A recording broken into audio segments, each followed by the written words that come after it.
ঢাকাই সিনেমার জনপ্রিয় চিত্রনায়ক ফেরদৌস আহমেদ রূপালী পর্দায় দাপিয়ে বেড়ানোর পর সক্রিয় হন রাজনীতির মাঠে।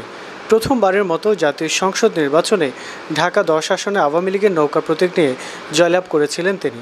কিন্তু নির্বাচনের পর এক বছরও সংসদ সদস্য হিসেবে থাকার সৌভাগ্য হলো না ফেরদৌসের।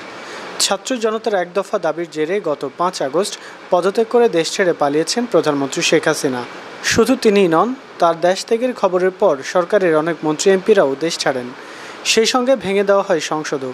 এমতাবস্থায় খুব স্বাভাবিকভাবেই প্রশ্ন ওঠে, মন্ত্রিসভার যারা দেশে রয়ে গেছেন তারা এখন কে কোথায় আছেন? বিশেষ করে চিত্রনায়ক ফেরদৌস আহমেদ এখন কোথায় রয়েছেন? তিনিও কি দেশ ছেড়েছেন নাকি দেশেই কোথাও গা ঢাকা দিয়েছেন?